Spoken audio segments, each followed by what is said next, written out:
ब्रह्मर्षि पत्री जी, स्वर्ण मैम और हमारे सुधीर सर, आप सभी को आत्मवंदन प्रणाम।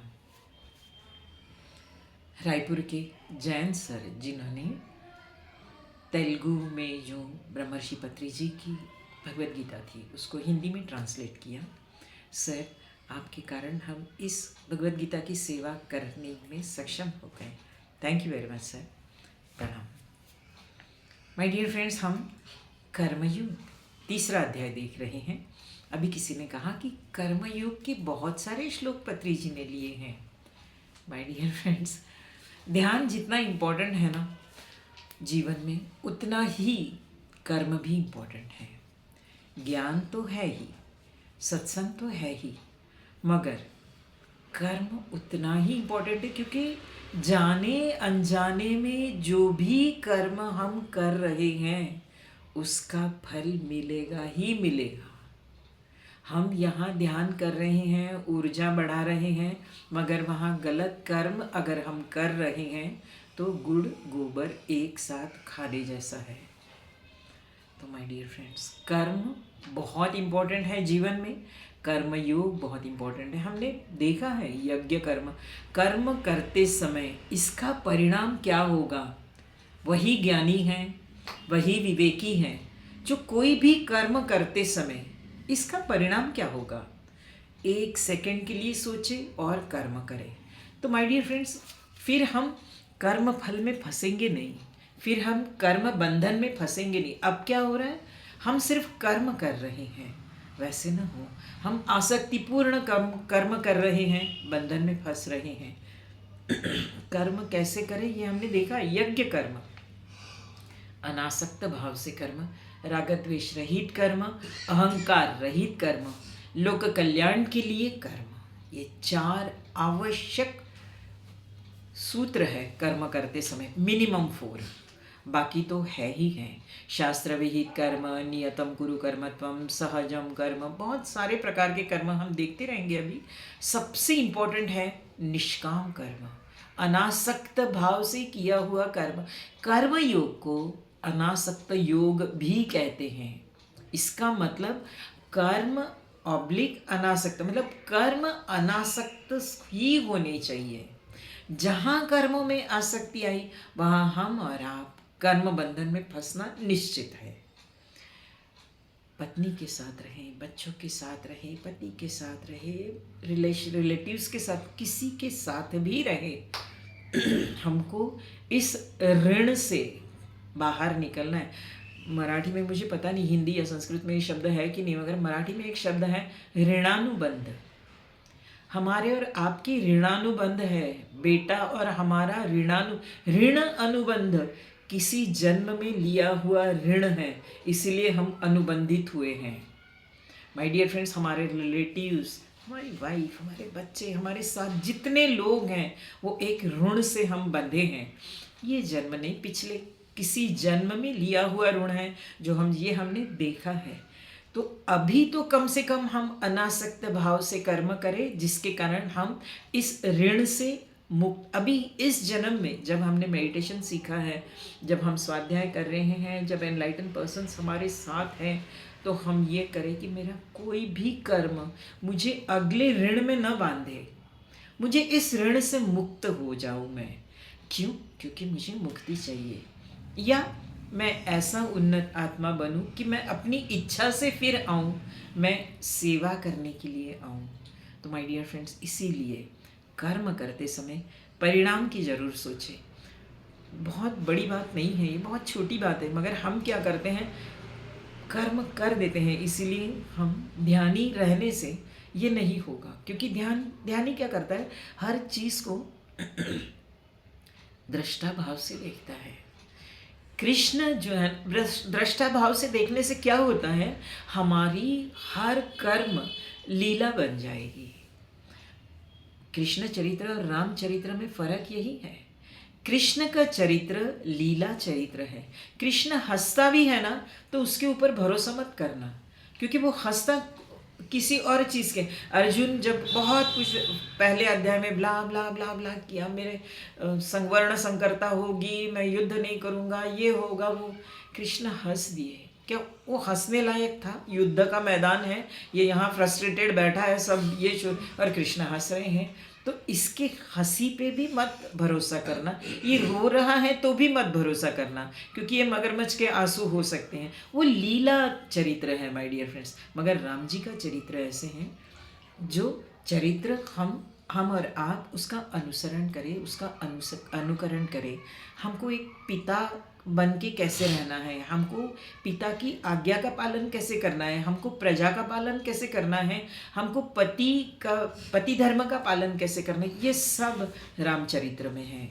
मगर कृष्ण चरित्र देखिए अद्भुत है, क्योंकि वो लीला है, वो अनुकरणीय नहीं है, वो लीला तो कृष्ण हमको बता रहे हैं कि आप भी लीला करिए।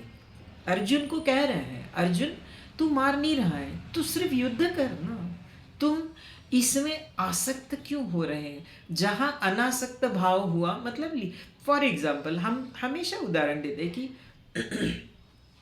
रंगमंच पर रामलीला चल रही है। ऐसे हुआ कि राम सीता रावण सब हैं और सीता स्वयंवर हो रहा है। और सच कहे तो जो रावण है उसका सीता के साथ अफेयर है और वो चाहता है कि सीता से मेरा ब्याह हो। उसको लग रहा है कि अब ये रंगमंच है और धनुष्य तोड़ना है, धनुष्य जैसे ही टूटेगा सीता राम की नहीं होने दूंगा, सीता मेरी है। वो उसने दिमाग, सच कहे तो वो रंगमंच था, उसको रावण का पात्र निभाना है, मगर वो कर क्या रहा है, वो बोला राम वाम छोड़ दे। स्टेज पर गया, धनुष्य तोड़ दिया, बोला लाओ सीता को जनक को बोला। तो जनक ये बना हुआ जनक भी बहुत सदा हुआ था। ये अपने इसको बोला सेनापति को, अरे सेनापति तुमने ये सच्ची का धनुष यहाँ नहीं लाए, ये तो मेरे बच्चे के खेलने का धनुष है, ये तो कोई भी तोड़ देगा। तो इस प्रकार हम पूरी गड़बड़ी करते हैं। हम पात्र निभाने आए हैं, हम एक पति का पात्र निभाने आए हैं। पत्नी की सेवा, पत्नी के साथ सही रहना हमारा कर्तव्य है। वो अपने कर्मों की पोटली में क्या भर रहे हैं वो उनका है भाई। अगले कितने कर्म लेना है वो उनका हिसाब है। मुझे क्या, मैं एक मेडिटेटर हूँ, मुझे मुक्ति चाहिए ना।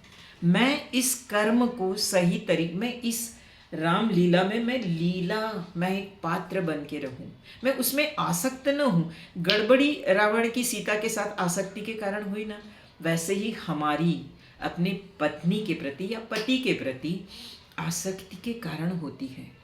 कर्तव्य कर्म करो, इसमें रुक्षता नहीं है। आप ये मत सोचिए कि इसमें ड्राइनेस है। उतना कृष्ण के चरित्र में कितना रस भरा चरित्र है। आज भी हम कितनी बार पढ़ते हैं, कितनी बार देखते हैं, तो भी हमको रस आता है।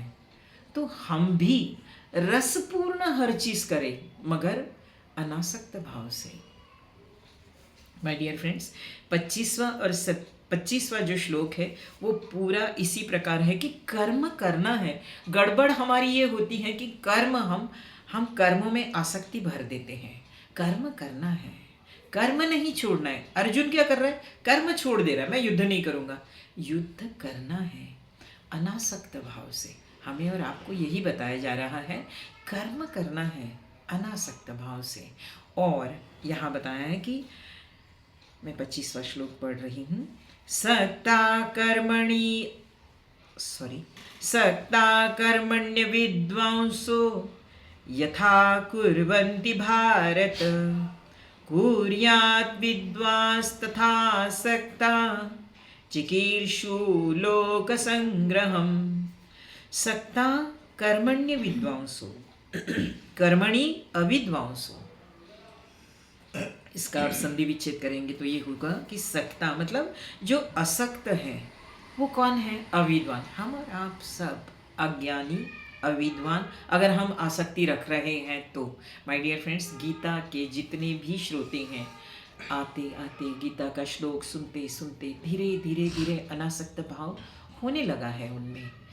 और मैं तो रीड करती रहती हूँ सभी को, और अनासक्त भाव धीरे धीरे पूरी तरह से, जिस दिन हम अनासक्त हो जाएंगे ना, उस दिन हम कुर्यात विद्वान तथा सक्तान चिकीर्षु लोक, फिर हम कर्म करेंगे मगर लोक संग्रह के लिए। सक्ता कर्मणि अविद्वांसो यथा कुर। हे भारत, हे पार्थ, जैसे अज्ञानी पुरुष अपनी आसक्ति के साथ कर्म करता है ना, वैसे ही कर्म ज्ञानी पुरुष ने भी करना है। उनको ऐसे लगे ना, जैसे हम और आप देख रहे हैं, हम संसार कर रहे हैं, सोना मैडम भी इतना ही प्यार से संसार कर रही है, उन्होंने कुछ छोड़ा नहीं है। ज्ञानी पुरुष उसी तरीके से कर्म कर रहा है, मगर अंदर से भाव क्या है? अनासक्त भाव है। मैं हमेशा पूछती हूँ, मैम आपके बच्चों की एग्जाम से आप, अरे पढ़ना तो उनको है ना, ये हमारे दिमाग में नहीं नहीं उसकी एग्जाम से हमको ये करना है, हमको वो करना है, हम मेरा भी ये था, आसक्ति उनमें रख रहे हैं। सही बात है, पढ़ना तो उसको है, मैं घर में रहने से कुछ फर्क तो नहीं पड़ने वाला है। ये भाव मतलब अनासक्ति भाव है। सक्ता कर्मणि अविद्वांसो, मतलब जो अविद्वान है, जो अज्ञानी है, वो जैसे कर्म करते हैं, वो बिल्कुल मेरा घर, मेरा पति, मेरा ये, मेरा वो, मेरा ना ऐसे हुआ, मेरे ना हस्बैंड। अब देखिए, जो बहुत बार लेडीज़ गपशप मारते हैं, मेरे ना हस्बैंड ने कल ऐसे किया, मेरा बेटा, मेरा ये, मेरे बाबा। जो विद्वान रहता है ना, वो ये कभी नहीं कहेगा, है वो जानता है, ठीक है यार, सब आए हैं, मगर इससे भी आगे कुछ दुनिया है, वो मेरा है, जो शाश्वत है ना, वो मेरा है। ये सब है, ठीक है, मेरे हैं, मगर मैं जानता हूँ अंदर से मेरा सच कौन है। सच में तो मेरा एक ही है, परम आत्मा, आत्म तत्व, परमात्मा तत्व। ये सब अब यहाँ भूतल पे आए हैं, कुछ रोल निभाने के लिए आए हैं, तो ये करने पड़ेंगे, मेरा कहना पड़ेगा, मगर उसी में डूबना नहीं है, अनासक्त भाव से। तो विद्वान भी वैसे ही कर्म करता है, करना चाहिए उसने भी। ये कृष्ण कह रहे हैं, विद्वानों के लिए बिल्कुल सख्ती से बोला गया है कि आप ऐसे मत समझिए कि आप विद्वान हैं तो आप संसार नहीं करेंगे, आप ये नहीं करेंगे, आप वो नहीं करेंगे, आप अकेले रहेंगे। तो फिर कल भी हमने कहा, जो आधे अधूरे मंजिल तक अभी पहुंचे नहीं हैं, जो मार्ग क्रमण कर रहे हैं, वो भी बैठ जाएंगे उनका देख के। तो वैसा ना हो, उनका देख के ये भी सीखे कि नहीं, मुझे मंजिल तक पहुंचना है। कब होगा? जब मंजिल पे पहुंचा हुआ नीचे आके उनको साथ में लेके चलेगा। वो बोलेगा मैं मंजिल तक पहुंच गया हूँ, अब मेरा काम हो गया, ये नहीं चलेगा। हमको सबको साथ लेके चलना पड़ेगा। जो जैसा है, अति बोल रहा है तो भी उसको धीरे धीरे मेडिटेशन से सब ठीक हो जाएगा, स्वाध्याय से सब ठीक हो जाएगा, सही गलत समझ में आएगा। मगर उसको हम साथ में लेंगे ही नहीं तो कैसे होगा? तो वो कब सुधरेगा? अरे हॉस्पिटल में जाने की उसी को ज़रूरत है जो पेशेंट है ना। जो पेशेंट नहीं है उसको हॉस्पिटल में लेके जाके क्या मतलब? जो ऑलरेडी ज्ञानी है, विद्वान है, जो समझ रहा है, उसको भगवत गीता की ज़रूरत नहीं है। मगर वो आके बैठेगा भगवत गीता में, क्योंकि उसको पता है मैं नहीं बैठूंगा तो लोग भी नहीं बैठेंगे। तो सक्ता कर्मणि अविद्वांसो यथा कुर्वन्ति भारत कुर्यात् विद्वांस तथा सक्ता। जो अनासक्त भाव से जी रहे हैं उन्होंने भी वैसे ही कर्म करने चाहिए। अनासक्त भाव का एक उदाहरण दे रही हूँ। भागवत में एक कथा आती है, कितना अनासक्ति शरीर के प्रति भी हो सकती है माय डियर फ्रेंड्स। ये केवल भारतीय साधुओं में, संतों में देख सकते हैं। अभी जो महाकुंभ चल रहा है, बहुत सारे उदाहरण आप उसमें बहुत बार इसमें आता है यूट्यूब में वगैरह, कैसे इतने सारे साधु। आज किसी ने मुझे पूछा कि क्यों लोग जाते हैं इतने कुंभ में, क्या होता है? माय डियर फ्रेंड्स, उन्नत आत्माएं इतनी सारी इकट्ठा हुई हैं। हम अगर जाएंगे तो 4-5 लोगों को मिलेंगे, मगर यहाँ लैक्स ऑफ उन्नत आत्माएं है, तो वहाँ की वाइब्रेशंस हाई रहेगी ही, और वो वाइब्रेशंस का इफ़ेक्ट हमारे ऊपर डेफिनेटली होगा। तो इस प्रकार उन्नत आत्माएं, कुछ एक दधीची नाम के ऋषि थे, आप लोगों को शायद ये कहानी पता भी रहेगी। इंद्र के हाथ से एक बार ब्रह्मा जी का अपमान हुआ। इंद्र ने ब्रह्मा जी को माला पहनाने के बदले इंद्र के हाथ में किसी ने माला दी कि ब्रह्मा उनके गुरु थे, ब्रह्मा जी को माला, तो इंद्र ने उसको हाथी को पहना दी। तो ब्रह्मा जी थोड़े से कोपित हो गए और निकल गए उस सभा से। इंद्र को बाकी लोगों ने कहा कि तुमने बहुत बड़ी गलती की है, गुरु का अपमान किया है तुमने। तो इंद्र ढूंढने गए मगर मिले नहीं, तो विष्णु के पास गए। विष्णु बोले तुमने ये जो कर्म किया है, मैं इसका कुछ सोल्यूशन नहीं दे सकता, मैं सोचता हूँ इस बारे में। विष्णु ने समय निकाल लिया। हम भी बहुत बार ये करते हैं, कोई भी समय निकालना है तो हम बोलते हैं हाँ हाँ देखते हैं, अभी छोड़ दे बेटा इसको, बाद में देखते हैं अपन, इस टाइप से। तो इंद्र के नारद जी के पास गए। नारद जी बोले कि किसी अच्छे श्रेष्ठ पुरुष को बना लो तात्कालीन गुरु, और फिर ब्रह्मा जी आने से सॉरी कह दो। तो उनको फिर उन्होंने त्वष्टा करके एक जो थे उनको अपना गुरु बनाया, और त्वष्टा जो थे वो आसुरों के गुरु थे। तो त्वष्टा तो इंद्र के गुरु पद उन्होंने स्वीकार किया, मगर आसुर सब नाराज हो गए कि आप इंद्र के भलाई के लिए कर रहे, मतलब हमको मारेंगे आप, क्योंकि देवासुर हमेशा लड़ते ही रहते हैं। तो फिर त्वष्टा को समझ में आया, हाँ ये तो बात सही है, मैं इंद्र को वरदान दूँ मतलब असुर मारे जाएंगे। तो फिर आप असुरों को देव इंद्र को अब आप मारने की कोशिश करिए। तो त्वष्टा ने तप किया, अपने तप से एक वृत्रासुर, वृत्तियाँ जिसकी बहुत प्रबल हैं, उस राक्षस रूपी उसको ये यज्ञ से पैदा किया। और वो वृत्रासुर जो था वो बहुत शूरवीर था, और इंद्र को मारने के लिए मैंने ये थोड़ी सी कथा बताई भी थी कि कैसे संस्कृत शब्द में कहाँ जोर देना है, वहाँ नहीं देने से क्या हो सकता है परिणाम। तब वृत्रासुर का जन्म होने के बाद, अब वृत्रासुर मरे नहीं, वृत्रासुर और इंद्र का युद्ध चालू हो गया। तो फिर नारद जी ने कहा कि ऐसे साधु, ऐसे संत जिनकी हड्डियों से तुम एक वज्र बनाओगे, उस क्योंकि ये पूरी तरह से इसकी पूरी वृत्तियाँ सत्व रजो गुण तमो गुण बहुत ज़्यादा है, इसको मारने के लिए जो इससे परे है, ऐसे साधु के अस्थियों से जब वज्र बनेगा उस शस्त्र से ये मर सकता है, नहीं तो ये मरना मुश्किल है। तो फिर ऐसे साधु ढूंढे कैसे? तो फिर नारद जी को पूछा गया। तो नारद जी बोले कि एक ही साधु है, दधीचि ऋषि, जो तप करते हैं और जिनका जो कर्म है केवल लोक संग्रहार्थ, जो लोगों के कल्याण के लिए ही जी रहे हैं, वो किसी को मना नहीं करते। तो इंद्र तुम उनके पास जाओ। तो दधीचि ऋषि के पास जाके इंद्र बहुत अच्छा कलाकार था, तो वो रोना गाना करने लगा, सब देव लोग डूब जाएंगे, देवताओं का क्या होगा अगर ये है वो है। तो दधीचि बोलते कि सबसे पहले तुमने अपने गुरु का अपमान किया ही क्यों, मगर हो गया ठीक है। तो अब वो बोलता है कि मुझे ऐसे पता, अच्छा इतनी सी बात है, मेरे शरीर की अस्थियाँ चाहिए तुमके, ठीक है कोई बात नहीं। तो उन्होंने अपने शरीर को, और उनकी कामधेनु गाय थी जो पास में बैठी थी, उन्होंने अपने शरीर को पूरा गुड़ मसल लिया और उस कामधेनु को कहा कि तू इसको चाटती रह। अब गायों की जो जीभ रहती है वो बहुत खुरदुरी रहती है माय डियर फ्रेंड्स। तो वो चाटते चाटते पूरा उनका जो मांस था वो पूरा निकल गया और सिर्फ हड्डी रही। और इंद्र की क्रूरता तो देखो, हम और आप सब इंद्र हैं माय डियर फ्रेंड्स। जब तक हम अनासक्त भाव से कर्म नहीं करते, जब तक हम स्वार्थ से, आसक्ति मतलब क्या है? स्वार्थ ही है। स्वार्थ से लबालब भरे हैं हर चीज़ में, मुझे क्या मिलेगा, मुझे क्या मिलेगा। जब तक ये चीज़ है तब तक हम इंद्र हैं। अपने आप को इंद्र हैं कि नहीं थोड़ा सा टटोलते रहो। और फिर उन्होंने उस हड्डियों से वज्र नाम का शस्त्र बनाया और उस वज्र से वृत्रासुर का नाश हुआ। मगर वृत्रासुर वॉज वेरी ग्रेट, क्योंकि वो उसका जन्म ही यज्ञ से हुआ था।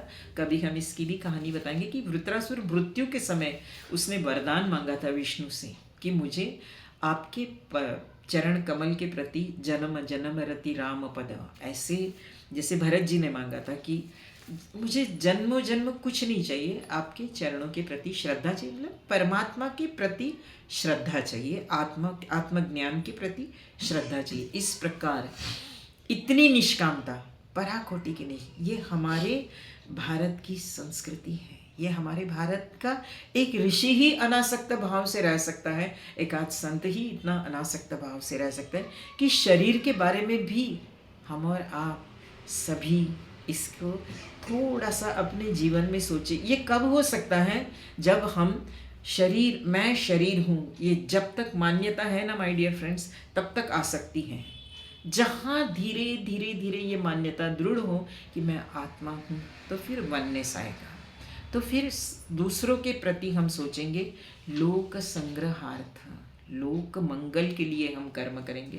इस प्रकार जो लोक मंगल के लिए कर्म करते हैं उनको भी कृष्ण ने कहा है कि जो आसक्त लोग हैं वैसे ही कर्म करते करते इनको लेके जाना है। आप एक ऊंचाई पर चढ़ चुके हो, मगर 4 लोगों में बैठ के ये नहीं दिखाना है कि मैं ऊंचा हूँ। उनके साथ उनके ये करते हुए उन सबको लेके चलना है, क्योंकि हर एक को उस उन्नत आत्मा तक पहुंचने का अधिकार है। सागर से निकली हुई नदी वापस सागर में ही जाएगी ना, कहाँ जाएगी वो। हर जीव को अधिकार है उस परमात्मा, हर आत्मा को अधिकार है उस परमात्मा में जाने का।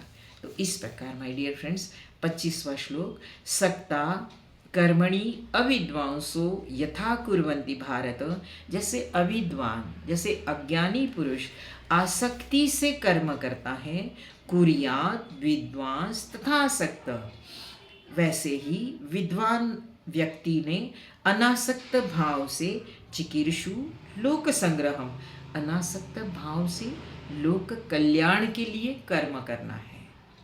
इस प्रकार 25वां श्लोक हमने देखा। 26वां श्लोक, ये जो श्लोक थे अभी के 3 या 4 श्लोक, जिसमें विद्वान पुरुष या ज्ञानी, विद्वान तत्वज्ञानी, हमने जो स्थित प्रज्ञ देखा है उन्होंने कैसे रहना चाहिए और रहते रहते लोगों को भी कैसे अपने जैसा बनाना चाहिए, ये 3-4 श्लोकों में बताए हैं। माय डियर फ्रेंड्स, हम अभी 27वां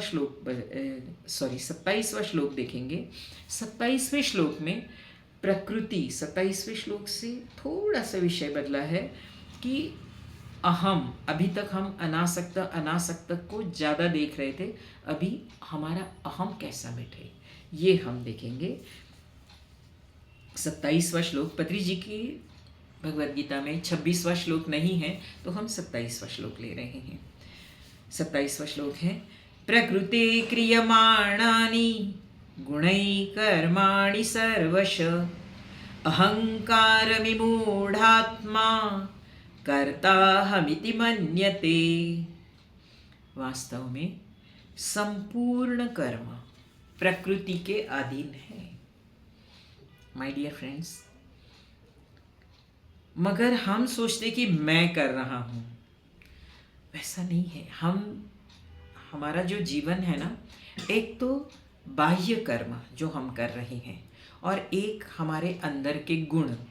हम बहुत बार बोलते हैं कि यार मैं वहाँ गुस्सा करना नहीं चाहता था, मगर पता नहीं कैसे हुआ मुझे बहुत गुस्सा आ गई, जैसे पता नहीं वो व्यक्ति सामने आने से ना मैं हाइपर हो जाती हूँ या हो जाता हूँ। तो ये क्या है? ये पिछले जन्म के कुछ तो ऐसे ये हैं कि जिसके कारण वो चीज़ बार बार अंदर से बाहर आई है। ये हमारे अंतर गुण हैं माय डियर फ्रेंड्स, कि पिछले जन्म में कुछ तो उस व्यक्ति के साथ हमारे ऐसे ऋण हैं, हमने ऐसे किया है जिसके कारण वो ऐसे कर रहा था, अभी वो ऐसे कर रहा है और हम हाइपर हो रहे हैं। तो हम तो ध्यानी है ना, हम जानते हैं हम अपने आप को कंट्रोल कर सकते हैं। अंतर गुणों को कंट्रोल करना डेफिनेटली डिफ़िकल्ट है, मगर ध्यान से हो सकता है। हम बहुत बार चर्चा करते हैं, हमारी अरुणा मैडम भी बोलती हैं कि पहले जैसा गुस्सा लेबर्स लोगों पे आता था ना, अभी नहीं आता। पहले ऐसा लगता था कि मैं जो बोल रही हूँ ना, तुमने किया नहीं है, ये क्यों नहीं किया, करना चाहिए था ना। अब लगता है अच्छा नहीं किया क्या, आज छोड़ दे कल कर दे, मगर याद रखना हाँ ये हो रहा है। माय डियर फ्रेंड्स, ये क्यों हो रहा है? ये ध्यान से होता है। ये कोई मिरेकल नहीं है, ये मैजिक नहीं है। ध्यान से धीरे धीरे हमारे अंतर गुण चेंज होते रहते हैं। इस मामले में एक छोटी सी कहानी ओशो ने बताई थी कि एक आदमी था और दूसरा आदमी ने उसको लकड़ी से मारा। लकड़ी से मारने के बाद वो जिसको मारा है ना, उस और लकड़ी से मार के वो लकड़ी गिर गई और वो आदमी निकल जाने लगा। तो उस आदमी ने बुलाया उसको, तो वो डर के मारे भागने लगा। वो बोला अरे यार तेरी लकड़ी तो ले जा, जिस लकड़ी से मुझे मारा है। तो एक सामने दुकानदार था, वो बोला कि तुमको इतने ज़ोर से उसने लकड़ी ने मारा और आप उसकी लकड़ी वापस कर रहे हो? बोले हाँ, आज आज की प्रकृति गुणा गुणेषु वर्तन्ते, प्रकृति में ये है। आज मुझे लकड़ी से मार पड़ना है, ये इंसान ने मारा है, ठीक है। अगर ऐसा रहता कि मैं एक पेड़ के नीचे रहता और ऊपर से लकड़ी पेड़ की सूख के गिरती, तो क्या होता, मैं उस पेड़ को लकड़ी से मारता? वो प्रकृति से गुण गिरी है ना। तो आज प्रकृति ऐसी है कि मुझे पढ़नी ही है, तो वो उस आदमी ने मारा, इसीलिए उस पर गुस्सा करना ठीक नहीं है। ये अंदर के उस आदमी के गुण हैं माय डियर फ्रेंड्स। अंदर के जो हमारे अच्छे गुण हैं या बुरे गुण हैं, बुरे गुणों को हम ध्यान से कम कर सकते हैं, अच्छे गुणों की वृद्धि हो सकती है ध्यान से। महाराष्ट्र में एक संत थे, संत नामदेव। उनको कभी गुस्सा नहीं आता था। उनके घर में थे 3 ही लोग, उनका बेटा, हस्बैंड, वाइफ। संत नामदेव के घर मगर रोज 60-65 लोग खाते। उनके दरवाजे से कोई जाते थे, सामने से वो विठ्ठल विठ्ठल कीर्तन करते थे। कोई भी काय महाराज कीर्तन, अरे या बसा बसा जीवन जा, बैठो बैठो खा के जाओ। और एंड माय डियर फ्रेंड्स, खाना उनके घर का ऑर्डिनरी नहीं था, पूरन पोली बनती थी, महाराष्ट्र की सबसे बेस्ट पकवान है और जिसको बहुत ज़्यादा मेहनत भी लगती है। और बना के रोज 60-65 लोग खाते थे। उनकी वाइफ भी उतनी ही गुणी थी। ये हमारे संतों का ये रहता है, जिनकी वाइफ गुणी है ना, वो बोलते हैं बहुत अच्छा, मेरी वाइफ अच्छी है ना, इसीलिए मैं इस भक्ति मार्ग या ध्यान मार्ग में आया हूँ। जिसकी कर्कशा है ना, हमारे तुकाराम महाराज बोलते, बरे झाले देवा बाईला कर्कशा, ये किटकिट करती है ना, इसीलिए मैं निकलता हूँ घर से और मैं भक्ति कर रहा हूँ। तो संतों की ये रहती है, जो है प्रकृति क्रियमाणानि, जो प्रकृति है उसको एक्सेप्ट करना। तो इस प्रकार नामदेव महाराज शांत रहते थे, हंसते रहते थे। उनकी पत्नी भी वैसी ही थी, दोनों एक दूसरे को अनुकूल थे। एक दिन गांव वालों ने सोचा कि आज इनको गुस्सा लाना ही है, कुछ भी हो जाए। तो सबसे ज़्यादा एक पति को गुस्सा आता है जब उसके पत्नी के साथ कोई छेड़छाड़ करे। गुस्सा पक्का आता है, 100% आता है माय डियर फ्रेंड्स। तो उन्होंने क्या किया, गांव वालों ने, गांव में एक बौना आदमी था, ऐसे बहुत ज़्यादा एज में नहीं था, मगर उसको बोले कि नामदेव महाराज की पत्नी झुक के सबको खाना परोस रही थी। तो उसको बोले कि जब आज वो झुक के खाना परोसेगी ना, तो उड़ी मार के उसके पीठ पे बैठ जा, गांव के आदमी को। तो वो जैसे ही पीठ पे बैठा, नामदेव महाराज खा रहे थे, वो बोले की सांभाळून ना, पीठ कोणीतरी पाठीवर बसले तो खाली पडायला नको, मतलब आराम से पीठ पर जो बैठा है वो नीचे गिरे ना, क्योंकि वो झुक झुक के परोस रही थी। और खास करके घी परोसते समय थोड़ा इंसान ज़्यादा झुकता है। तो वो बोली, नहीं नहीं, मुझे अपने बेटे को पीठ पर बैठा के घी परोसने की आदत है, आप चिंता मत करिए।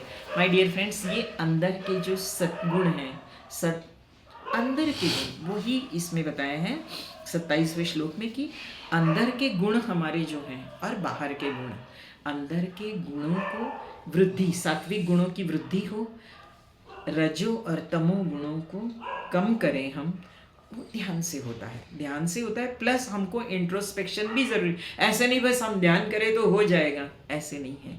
हमको इंट्रोस्पेक्शन भी करना है कि हो रहा है क्या, अगर नहीं हो रहा है तो मैं इसके लिए कुछ संकल्प करूं, कुछ ये करूं कि मैंने आज जिससे भी बुरा मैंने कहा, मैंने बहुत बार कहा है, फॉरगिवनेस, ये भी एक ये है, ध्यान के साथ साथ फॉरगिवनेस रहे। जिसके साथ मैंने आज भला बुरा कहा है, मैं आज उसको फॉरगिव करने की कोशिश करूँगा और माफ़ी मांगूंगा, इससे भी कम होगा। तो प्रकृते क्रियमाणानि गुणै कर्माणि सर्वश, प्रकृति में जो सत्व रज तम गुण हैं, वैसे ही हमारे अंदर भी हैं। प्रकृति ही अंदर है, अंदर ही, अंदर का और बाहर का कुछ अलग नहीं है। हमने देखा है, अन्नाद भवन्ति पर्जन्यो, प्रकृति और हम एक दूसरे से जुड़े हैं।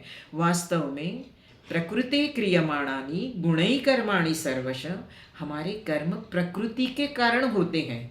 हम अगर तमोगुणी हैं, हमको अगर गुस्सा आता है तो हम कुछ भी हो, थोड़ा सा कारण बस है, तुरंत गुस्सा आ जाएगा। और हम अगर शांत प्रवृत्ति के हैं, कुछ भी हो हम शांत ही रहेंगे। जैसे अभी मैंने नामदेव महाराज का कहा, एक साधु था, नदी किनारे बैठा था, एक बिच्छू था जो बार बार जा रहा था पानी में, उसको लगा कि ये पानी में बह जाएगा, वो उसको बाहर निकाल रहा था। तो जैसे ही बिच्छू को बाहर निकाल रहा था तो वो साधु को डंक मार रहा था, फिर वो छोड़ दे रहा था, फिर वो पानी में जा रहा था, फिर तो पास में बैठे हुए इंसान ने कहा, वो इतना डंक मार रहा है, तुम क्यों उसको बार बार बाहर निकाल रहे हो? बोले उसका स्वभाव है डंक मारने का, मगर मेरा तो स्वभाव है ना करुणा करने का, मैं क्यों मेरा स्वभाव छोड़ूं?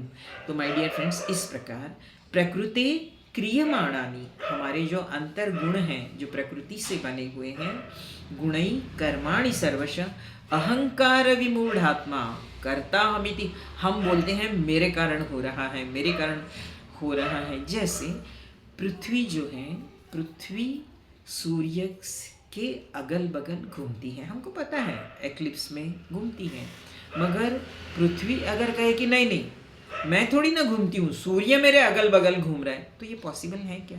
हम और आप ये कर रहे हैं। कितने छोटे हैं सोचो, अनेक ब्रह्मांडों में एक ब्रह्मांड, उन ब्रह्मांड में एक जगत, इस जगत में एक एशियाई खंड, आशियाई खंड में एक भारत, भारत में एक छोटा सा देश छत्तीसगढ़, सभी देशों में शायद छोटा सा है वो प्रदेशों में, उस छोटे से प्रदेश में छोटी सी जगह है भिलाई, उस छोटे से भिलाई में एक छोटा सा घर है हमारा, और उसमें एक छोटा सा व्यक्ति, और उसमें भी छोटे हम, तो भी हमारा अहंकार कितना बड़ा है माय डियर फ्रेंड्स। सही में ये इसकी ज़रूरत है। अहंकार विमूढ़ आत्मा, कृष्ण विमूढ़ मूर्ख कह रहे हैं जो अहंकारी व्यक्ति हैं माय डियर फ्रेंड्स। इस प्रकार प्रकृति सब कार्य, इसका मतलब ये नहीं कि मैं कुछ नहीं करूँगा ध्यान भी करना है, स्वाध्याय भी करना है, सत्संग भी करना है, कर्म भी करने हैं, क्योंकि हमें कर्मों से, अपने ऋण से कटना है, तो कर्म भी करने हैं। प्रकृति क्रियमाणानि गुणै कर्माणि सर्वश अहंकार विमूढ़ात्मा कर्ता हमिति मन्यते। अज्ञानी मानता है कि मैं कर रहा हूँ, तुम कुछ नहीं कर सकते। अगर उस परमात्मा ने नहीं चाहा ना, तो रोज जितने लाखों लोग मर रहे हैं उसमें तुम्हारा नंबर भी आ सकता है, ये याद रखो। हम कर कुछ नहीं सकते, मगर we are the creator of our life, ये तो है ही, मगर ये करके हमको सोच समझ के कर्म करना चाहिए। अहंकार नहीं करना चाहिए कि मैं कर रहा हूँ, तुम कुछ नहीं कर सकते। सो माय डियर फ्रेंड्स, इस प्रकार प्रकृति क्रियमाणानि गुणै कर्माणि सर्वश अहंकार विमूढ़ात्मा कर्ता हमिति मन्यते। इस प्रकार 27वां श्लोक हम आज ख़त्म कर रहे हैं। आज मैंने सैटरडे रहते हुए क्लास इसीलिए लिया कि सोमवार मंगलवार गीता मकरंद का हमारा ये डिस्कशन नहीं होगा। श्लोक डालती रहूँगी, आप श्लोक के बारे में आगे बढ़ते रहेंगे, और क्योंकि मैं थोड़ा सा आउट ऑफ स्टेशन हूँ किसी काम के कारण, तो इस प्रकार हमारा ये सत्र नहीं होगा, मगर श्लोक करते रहेंगे हम और आगे बढ़ते रहेंगे। तो माय डियर फ्रेंड्स, हम सब कर्ता हमिति मन्यते, मूर्खता, अहंकार विमूढ़ात्मा, कृष्ण हमको मूर्ख कहेंगे अगर हम अहंकारी होंगे, मैं कर रहा हूँ ये बोलोगे तो ये सब जानने के लिए हमें बहुत ज़्यादा ध्यान, स्वाध्याय, सत्संग करना जरूरी है। हम और आप सब ध्यान, स्वाध्याय, सत्संग करते हुए अब हम बुधवार को मिलेंगे। तो 2 दिन थोड़ी सी मेरी छुट्टी है, तो हम आगे बढ़। धन्यवाद मुझे इस भगवद गीता की सेवा देने के लिए। Thank you very much. Thank you.